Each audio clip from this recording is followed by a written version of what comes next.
Wow, you are not wrong. I think one ear, I really do think one ear is lower than the other, which is why I always have such a problem with the glasses when I do a live. Can't figure it out. Okay, they're crooked and we're going to live with it. Hi. Well, hi. Hello. Howdy. Good to see you. I am feeling some kind of way because this is the last of the generic cola in the office. So you know that I am feeling a little bit panicked. Yes, I went to the store today. No, I did not have a list. And yes, I walked out of there without generic cola. Apples, yes. A pear, even. Soup, absolutely. Soda, nope. I'm going to be reduced to drinking water. And y'all know how I feel about that. This is a Lace on Race hot take. And I am channeling my mama. And this is going to be good. Taco Bell Bobby decided that she was not in the mood for Taco Bell because apparently Taco Bell gives even dearly departed Bobby stomach rumblings, so she asked me to go perhaps somewhere a little bit better. So I took her to a place where I knew she'd like. Took her to Chili's. We had pasta that I knew she'd like. It was Cajun pasta, and we had what wound up to be a pretty salty but decent tortilla soup. I need to plug in. You would have thought that I would have plugged in earlier, but not quite. I was so hopped up on this and raring to go, I forgot to do the housekeeping. Speaking of housekeeping, let's talk about it. I am Lace Watkins, Executive Director, Chief Bottle Washer of Lace on Race and the Lace on Race Center for Racial Equity. It is so good to be with you all. I'm keeping this first part happy because I'm going to get a little bit salty later, and you're going to know why. If you like what you're seeing, if you've been liking what you've been seeing and you want to see more, make sure you like, heart, subscribe, do all the things on all the platforms to make sure that you get me in your inbox all the time. If you want to show up to know about current events, to know about relational ethics, to know about the racial justice space in general, or if you want to just tune in to see what wig I'm wearing today, make sure that you tune in. Like I said, it is so great to see you. You know, there are so many hot takes that I need to do. There are 3 that I promised you last week, but I haven't gotten to yet, and I will. But this one was not on the list. Something came in my mailbox earlier this week. It is a source of controversy, rightfully so, and an object of derision. Again, based on the 2 paragraphs I've read so far, rightfully so. This has been all over Black Twitter. It's been in Facebook. It's been in a lot of places. Let's see if I can do this well. There we go. I don't know if you're seeing it my way or the other way, but it's called Bad and Boujee. And it says, towards a trap feminist theology. There was a clamor and an outcry and a campaign to get the publisher, Cascade Books, to pull the book off the shelves. And after a fair amount of pressure, they did. However, Amazon still had it. Let's be clear. I read a little bit of it. It's been going around, and they put out 2 paragraphs from her introduction, and I gotta tell you,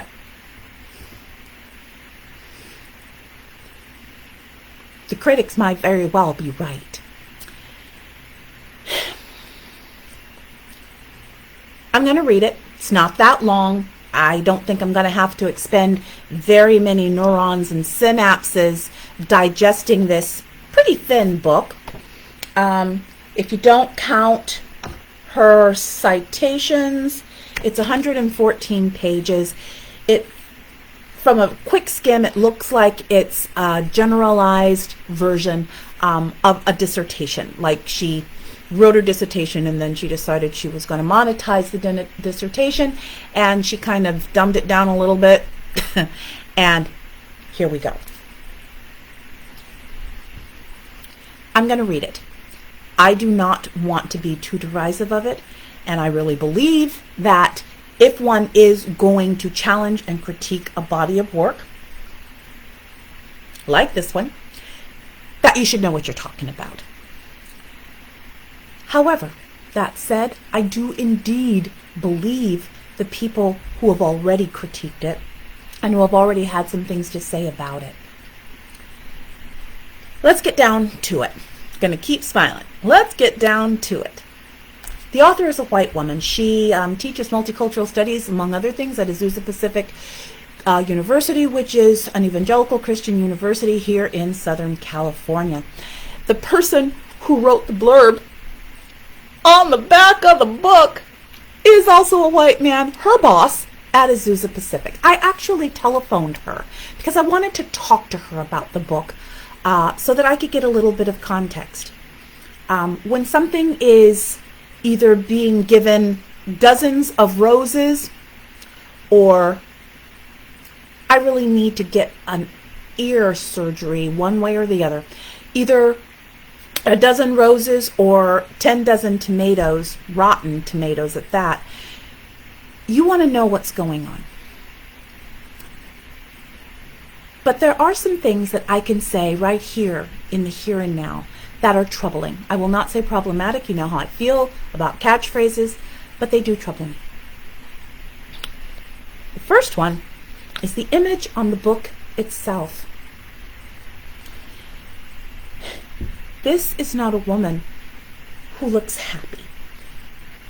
She looks either distrustful, that she doesn't trust and is giving side eye, literally, to the person with whom she's encountering, or she looks like she can't be trusted. I'm still trying to figure out who said yes to this photograph. What is a trap feminist theology? I suppose I'll figure that out when I'm in my pajamas, drinking tea and reading the book to see what her definition of trap feminist theology is. But I will tell you what she didn't say it is. It's not a womanist theology. It's not a liberationist theology, because I assume that if it were those things, she would have put them there. But the biggest issue for me, whether or not there might be something of value in that pile, if there is indeed a pony underneath what everybody else is calling a fair amount of horse patties, is that the author is a white woman who doesn't seem to talk to very many black people. I mean, sure. She's got citations, actually about 5 pages of citations and references in the back of the book. But even from the skim that I've given it so far and from what I've heard from other people, I'm not sure that she inculcated or internalized the sources that she presumably read. That is troublesome. What we have at the face of it, and I may come back at the end of this weekend after I've read it and completely recant everything and just walk everything back, but I have a sneaking suspicion I won't, is that she is talking about us,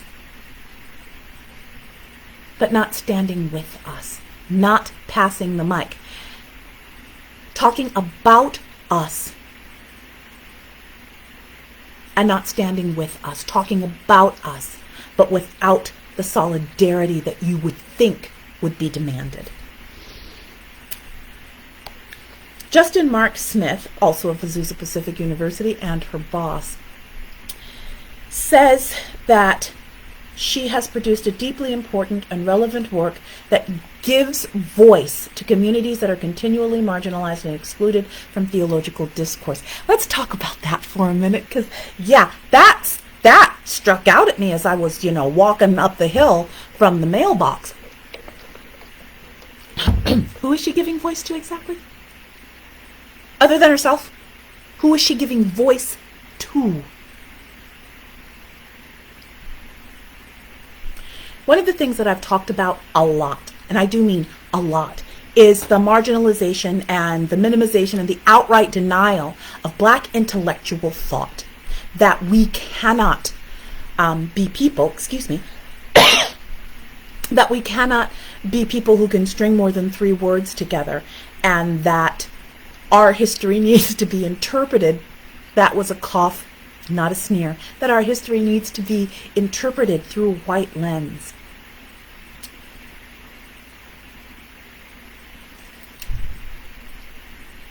It's doubly so when we look at theology. There is a strong intellectual tradition, not just, but also including womanist and liberationist theology, even a traditional theology that hews closely to what traditional Christianity might be saying, but adds a very well-rounded nuance and different perspective to traditional takes on Christian text. I have a sneaking suspicion she's not going to do that here. There are a lot of things to think about. Just as Robin DiAngelo is now the de facto person when the average white person says, I need to learn about race. The first book they buy, and that allows Robin to make yet another down payment on yet another Audi Quattro, is Robin DiAngelo, or Tim Wise, or Jane Elliott, or any one of a number of host of white people who declare themselves experts on the Black experience. I think it is doubly dangerous when we are talking about the church. Not just specific denominations, but the Church Universal. But I'm going to hone in on one particular subset of the church, the white evangelical church. I've been a part of it. I was a part of it for 15 years. I did take some stuff from it. I also discarded much of it. I actually looked at her website at Azusa Pacific, and among other things, she teaches intercultural ministries and introduction to contemporary Christian ministries and Christian life, faith, and ministry. All to the good. All to the good, I guess. But also concerning. Quite concerning. If she is the go-to for multicultural studies and theology at Azusa Pacific, if she's their resident expert to the point where she felt emboldened enough to write a book about us, that's problematic. White Christian evangelical tradition has not had a particularly storied or robust or rigorous take on African Americans in their theology. Most Christian conservative evangelical denominations have not done a racial analysis, have not done a power analysis in terms of the church. And don't worry, I got lots of stuff to say about mainline denominations too, so hold fire. She is teaching the next generation of, if it's Azusa Pacific, can we safely assume of mostly white students who are going to go out and lead in church and parachurch organizations, who are going to do what is called missions. And nowadays missions, and again, this is to the good. I actually espouse this. I did it. Missions has gone way past getting on a 757 superliner and going across the world and ministering to brown people. It is now here in the United States as well, the United States as a mission field. In fact, some of those people from brown and black areas have come into the United States to minister to us because they see America as a mission field. They're not wrong. But the history and the reputation of the white evangelical church is not a good one in regards to race. And even if we go out of interdenominational and look at specific conservative denominations like the Southern Baptists and what they did to Beth Moore and Russell Moore when they spoke out, among other things, against racism in the white evangelical church in general and Southern Baptists in particular, is telling. There are other denominations like Assemblies of God, Church of God. There are two different kinds of Church of Christ. One is more conservative than the other.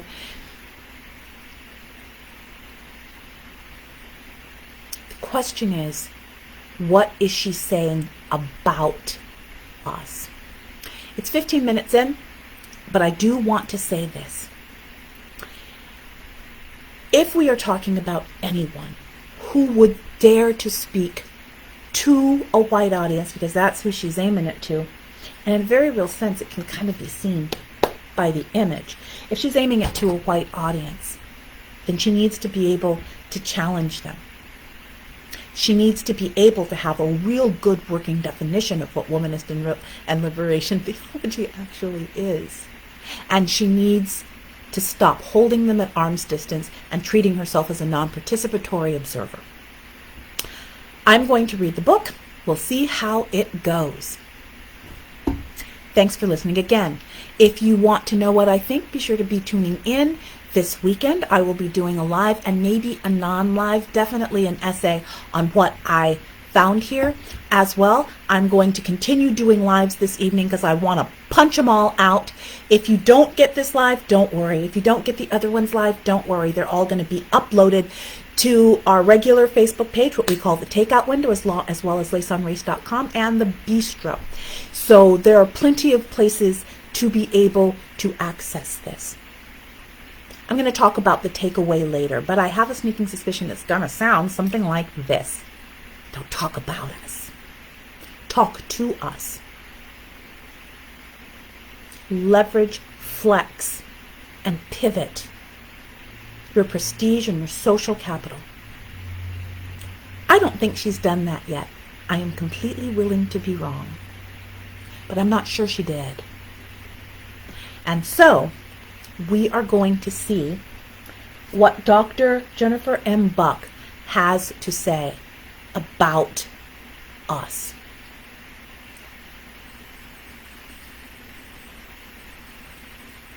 Those of you who would want to be co-conspirators, compatriots to black and brown people, should treat this as a potential cautionary tale. I say potential, haven't read the book yet. It could be exploding with fresh insights, but from the 2 paragraphs I read, I don't think it is. But we're going to give it a gander. It goes to the general theme of this month, where we have been talking about cherishing.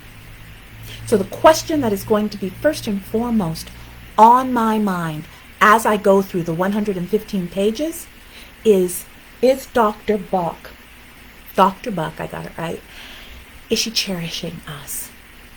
Or is she profiting off of us?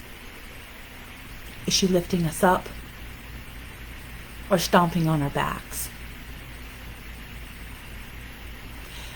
There are lessons to be learned here, and we will learn them. Again, if you like what you're looking at, if you want more, be sure to like and subscribe, and do support the work of the Lace on Race Center for Racial Equity, of which Lace on Race is a part. It allows us to continue to do this work. It allows us to partner with community partners who are doing good work, because Lace on Race knows we're not the only game in town.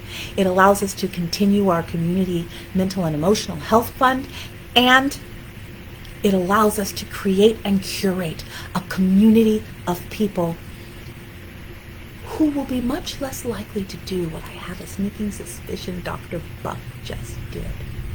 You probably by now won't be able to get the book, and I think that's to the good, but I will take the bullet. That is one of the things I do. Chief cook and bottle washer and reader of problematic books.